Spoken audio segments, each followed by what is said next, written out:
Bonjour à tous et merci d'être avec nous via YouTube. C'est un plaisir de vous accueillir, cette fois-ci pour le baromètre du 3e trimestre 2020, proposé par l'OIP, délégation territoriale varoise. Pierre-Alexandre Pernoud, bonjour. Bonjour. Je suis ravie de vous retrouver. Vous êtes le président de cette délégation territoriale. Ensemble, nous allons donc évoquer les différents secteurs de l'immobilier, en commençant d'ailleurs avec la fédération dont vous êtes le vice-président, puisqu'il s'agit de la Fédération des promoteurs immobiliers. Que peut-on dire, de façon globale en tout cas, au niveau régional du Var pour ce dernier trimestre? Il faut peut-être le distinguer d'une part ce qu'on appelle l'ère Var-Ouest et l'ère Var-Est. Alors absolument. Que vous dire sur le 3e trimestre en essayant d'être optimiste, ça va être difficile. On n'a pas eu d'effet rebond, pas eu d'effet reprise, bien au contraire. On pâtit toujours de l'absence vraiment critique, je dirais, de délivrance des permis de construire. Comment ça se traduit ? Ça se traduit par un recul de plus de 25% de la délivrance des permis de construire sur les chiffres dont on dispose sur les 3 premiers trimestres de l'année 2020, qui devrait, d'après nos informations, être pire en ajoutant, je dirais, le 4e trimestre. Et ça se traduit forcément par une absence de mise en vente, puisque pas de permis, pas de logement à vendre. Et la conséquence, c'est moins 51% de mise en vente sur le Var. Donc ce sont des chiffres qui sont catastrophiques. On dit parfois de manière générale que l'immobilier a bien survécu ou a bien vécu pendant la crise sanitaire. Pour l'immobilier neuf, la situation est critique et il n'y a pas que l'effet Covid, il y a l'effet élections municipales qui sont maintenant derrière nous, mais il y a aussi le 2e semestre dans lequel on a eu, je pense, le tort de vouloir opposer très souvent écologie et bâtiment, alors que pour moi, ce sont deux choses qui vont ensemble. Pour être un tout petit peu plus précis sur les chiffres, donc moins 51% de mise en vente sur le Var-Ouest. Le Var-Ouest, je le rappelle, c'est globalement de Saint-Cyr jusqu'à Bormes-les-Mimosas et le Lavandou. La deuxième partie, donc le Var-Est avec le golfe de Saint-Tropez et Fréjus-Saint-Raphaël, lui a un recul de moins 75% des mises en vente. Donc c'est-à-dire qu'on a perdu les 3/4 de ce qu'on mettait en vente l'année dernière. Bien entendu, le stock se contracte, donc on est sur un marché tendu. La conséquence, c'est l'augmentation des prix encore et toujours. Donc on a des prix qui sont trop chers. L'autre conséquence, c'est bien entendu que derrière, on va avoir des mises en chantier qui vont nettement reculer, donc conséquence sur l'emploi, et conséquence très forte sur le logement social, puisque l'immense majorité des communes du Var sont des communes de mixité sociale. Donc, 75% des logements sociaux étant produits par les promoteurs. Si nous ne produisons plus de logements ou trop peu, forcément, on connaît la suite, on n'aura plus de logements sociaux à mettre sur le marché pour les personnes qui sont en attente de ces logements sociaux. Donc c'est vrai que ce sont des perspectives qui sont assez délicates. Pour finir sur le niveau des réservations, on a des résultats un peu plus en trompe-l'œil. Le Var-Est, ça reste vraiment mauvais avec 40% de réservations en moins, cette fois-ci sur 12 mois glissants à la fin du 3e trimestre 2020. Le Var-Ouest, en revanche, lui, se maintient au niveau de réservation. Il est même en légère amélioration. Alors, vous allez me dire, c'est surprenant en cette période. C'est essentiellement dû aux ventes en bloc qui ont été faites pendant le 2e trimestre, qui ont permis effectivement de compenser l'inactivité qu'on a connue dans le premier confinement. Mais des ventes en bloc, on ne pourra pas continuer à en faire si on n'a pas de logements qui sont délivrés. Donc, on le redit, déconfinons les permis de construire. Au plus vite. Donc, bien sûr, ces perspectives pour 2021... Bon, vous êtes plus ou moins confiant. Alors, on est plus ou moins confiant. On est confiant sur le fait que les programmes qui vont sortir vont se vendre. Oui. Pourquoi ? Parce qu'il y a de la rareté, il y a de la demande. On l'a vu aussi très fortement dans l'immobilier ancien. Il y a de la demande sur les régions littorales et sur les régions attractives, dont le Var fait partie. Donc, on n'est pas inquiet là-dessus. On pense également que le maintien des taux de crédit très bas, c'est un point positif. On voit qu'en ce moment, ça travaille aussi sur, je dirais, le desserrement des conditions d'octroi de crédit.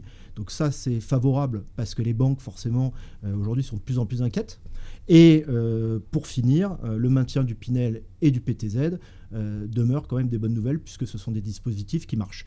Donc, motif d'espoir, mais le retard qu'on a pris, il est impossible de le rattraper. Merci beaucoup.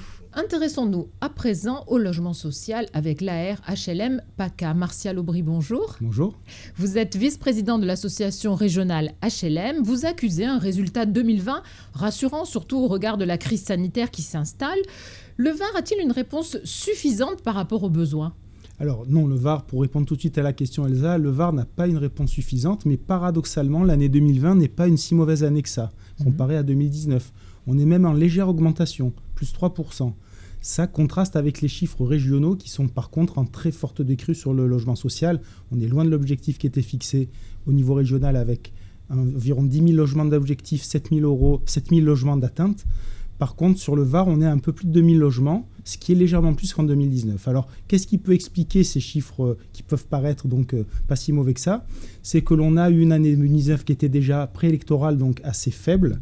Donc, on a réussi à maintenir un rythme quand même malgré la crise en 2020, mais on est très loin de répondre à la demande. Il faut être conscient qu'à fin 2019, dernier chiffre connu, on avait plus de 35 000 demandes de logements sociaux en attente. Donc, on peut faire très rapidement le calcul. On est très loin de satisfaire la demande à l'objectif de la loi SRU de 2025. Oui. Donc, il faut qu'on intensifie cela.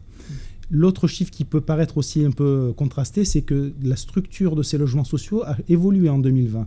On a plus de logements moins sociaux, de la tranche la moins sociale, c'est en très forte augmentation, près de 600 logements PLS, qui est la tranche des logements sociaux les plus, on va dire, avec les loyers les plus chers. Le vrai cœur de la demande, c'est les logements classiques. Et ceux-là, ils sont en diminution. Donc, on répond moins au cœur de la demande. Donc, il faut faire attention à ça. On a également cette année préélectorale, effectivement, qui a gelé beaucoup de choses. On peut se demander pour 2021 quelle va être la tendance. On y travaille activement.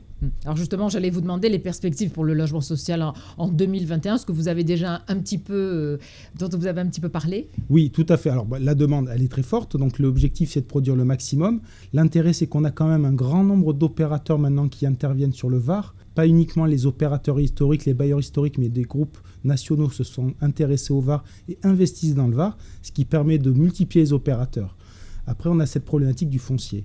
Et aujourd'hui, il faut être clair, les mairies nouvellement élues, parfois qui ont subi des pénalités, des amendes importantes de la part de l'État du fait de la non-atteinte des objectifs de la loi SRU, sont quand même parfois assez réticentes à ouvrir trop l'urbanisation parce qu'ils ont leurs propres contraintes et échaudés par les fortes amendes que leur a imposé l'État.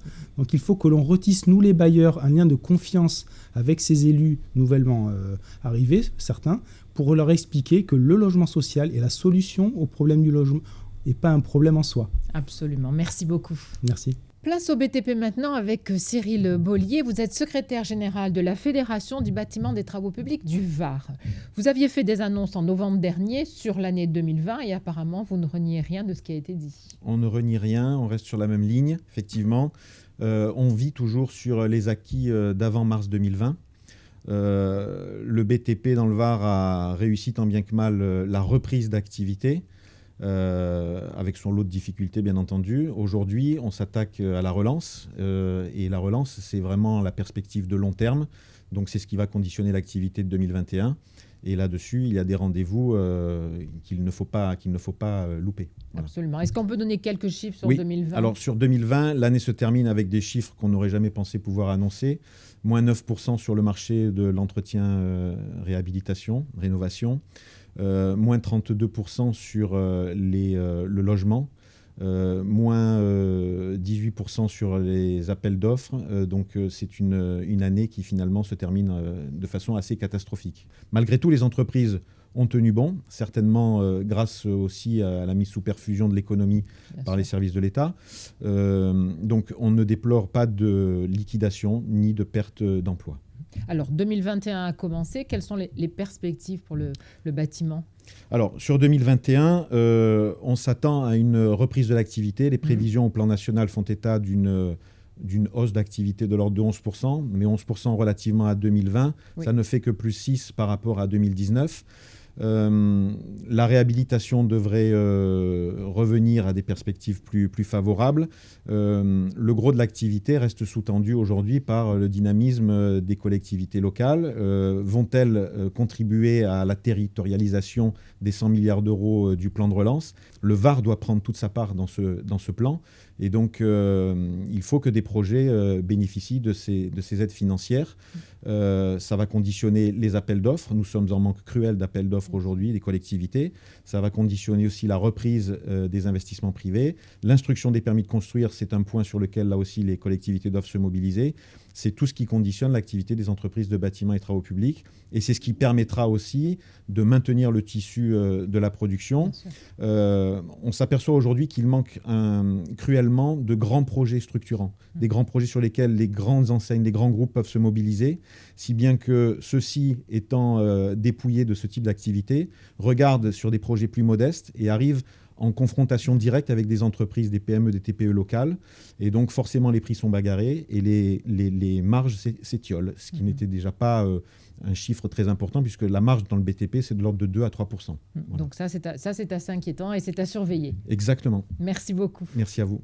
Nous accueillons à présent Fabien Piersanti, président du pôle Habitat FFB Provence-Alpes-Côte d'Azur.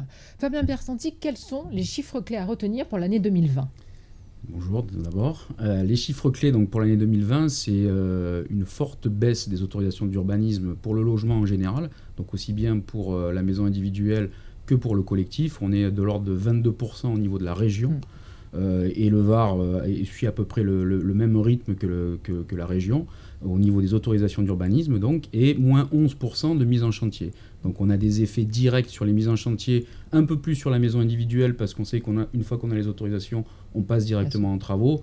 Au niveau du collectif, c'est un peu plus long parce qu'on a une commercialisation à faire. Et donc, c'est vrai qu'on a une baisse forte qui est liée déjà dans un premier temps, malheureusement, à la période qu'on est en train de traverser, qui est le Covid et cette crise sanitaire avec des arrêts au niveau des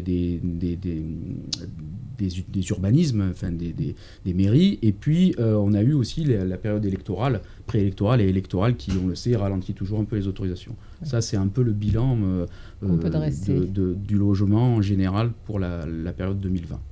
Quelles sont les perspectives pour 2021 ? Est-ce que tout cela va avoir des conséquences durables sur l'année qui commence ? Alors, 2021, les perspectives, alors ce que l'on s'aperçoit, c'est qu'on a quand même une baisse qu'on a eue en 2020 d'autorisation. Par contre, on n'a pas de baisse au niveau de la demande. Donc, on se rend compte que la demande reste forte, surtout dans notre région, parce qu'il y a une attractivité, bien sûr, par notre région qui est quand même magnifique. Ça, il faut quand même le dire.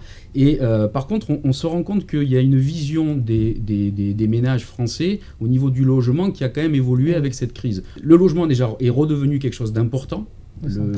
Ça, c'est vraiment devenu quelque chose d'important. Et ce qui est très important, c'est le bien vivre, le bien-être dans son logement.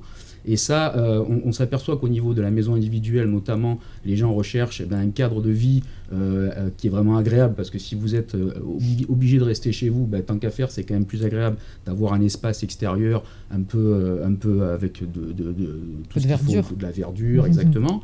Même au niveau du collectif, on se rend compte que les gens recherchent plus un logement où on va se loger, manger, dormir. Là, on a tout le reste. On sait qu'on passe beaucoup plus de temps qu'avant dans le logement. Et donc, on a une importance sur la qualité de vie du logement qui est primordiale.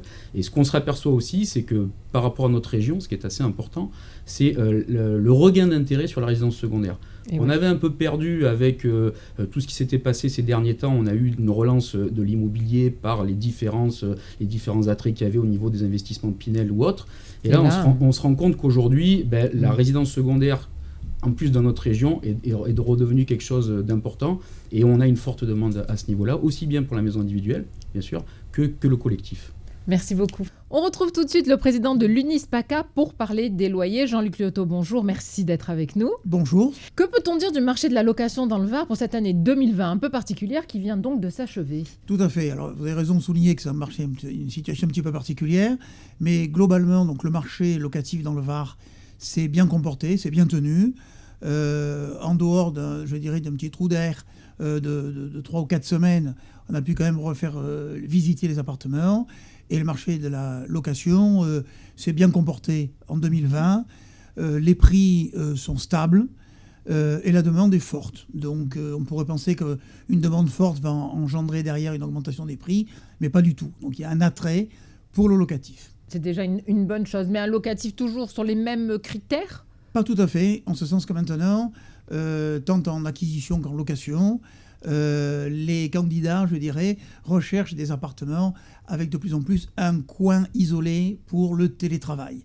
Ce télétravail qui, en dehors du confinement ou de la crise sanitaire, est en train de rentrer dans les mœurs. Et pour des questions, effectivement, de déplacement, des questions familiales ou autres, il y aura effectivement maintenant à intégrer cette question de télétravail et donc de prévoir un petit coin de télétravail dans l'appartement. Et aussi peut-être plus d'appétence pour des extérieurs. Absolument, beaucoup plus d'appétence pour les extérieurs. Alors bien entendu, les rez-de-jardin, les appartements avec terrasse, sans compter les maisons individuelles. Par contre, avec la crise, nous avons eu un petit trou d'air, encore une fois, avec les travaux et les remises en état d'appartements et de copropriétés, parce qu'on a eu le vote par correspondance, et quand les gens votent par correspondance, ils ne comprennent pas tout à fait ce qu'ils votent, et tout ce qui est travaux, non pas d'embellissement, mais d'entretien courant, je dirais, ça passe souvent à la trappe, et c'est au détriment de la qualité du bien et du bâti. Donc ça, il faut espérer que ça se modifie sur cette année. Justement, Jean-Luc Liottot, quelles sont les perspectives pour cette année 2021 ? Alors, pour l'année 2021, les perspectives ne sont pas mauvaises. Je dirais qu'on a la chance quand même d'être dans une activité professionnelle qui a été impactée, mais raisonnablement, par ces problèmes de crise sanitaire. Et sur 2021, a priori, les feux sont au vert, ça devrait fonctionner correctement, d'autant qu'en ce qui concerne l'investissement locatif, qui ces dernières années avait tendance à être désintéressant, à aujourd'hui maintenant, de plus en plus de propriétaires se repenchent vers l'investissement locatif, compte tenu des difficultés financières, etc. Donc on voit que cette crise peut avoir des effets négatifs, mais aussi des effets positifs. Absolument, à toute chose malheureusement, comme on dit, histoire quand même d'avoir le moral et de le garder. Et de tirer quand même de bonnes conclusions à tout cela. Merci beaucoup Jean-Luc Liottot. Je vous en prie.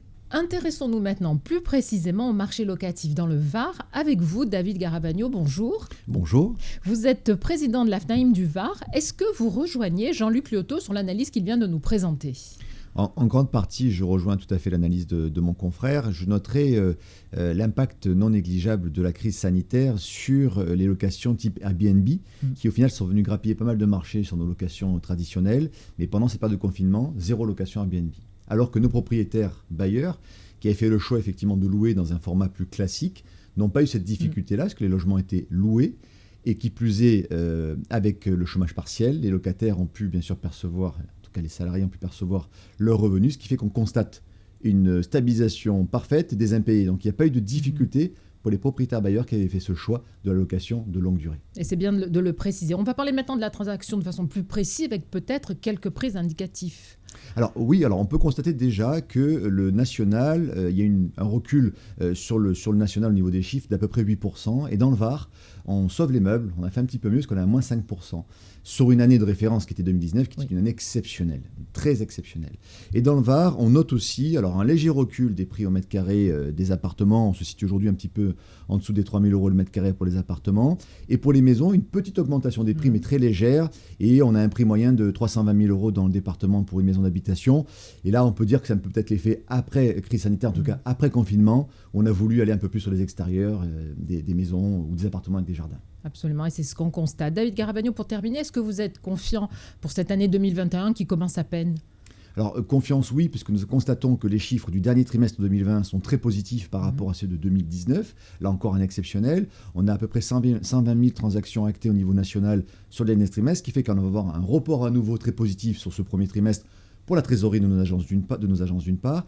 Et on constate aussi que les banques relâchent un petit peu, alors qu'il y avait un resserrement, sans rentrer dans le détail, effectivement, au premier semestre 2020, et un relâchement sur la deuxième partie qui permet de nouveau aux primo-accédants de revenir sur le marché de l'acquisition.